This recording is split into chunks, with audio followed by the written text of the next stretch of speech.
I feel that the appeal of 5 Waiuna Road in West Pymble is the fact that it's going to be a great starter for a young family who wants to get into this area. Built in 1955, this home's only had one owner who lovingly cared for and maintained the property and brought up her family here. The period features of this house include high ceilings and large picture windows allowing natural light to flood throughout. The family will really appreciate the abundance of formal and informal living and dining areas.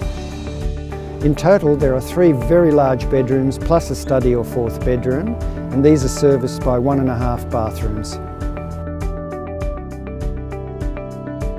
Positioned on a near-level 784 square metre parcel of land, the home is surrounded by lush, natural Australian flora and fauna. Situated in a highly sought-after part of West Pymble, you're only a moment away from a bus stop taking you to Gordon Station and shops, or to Macquarie Centre and University. This home is being sold under the instructions of the Public Trustee and Guardian, so please don't be one of those who miss out.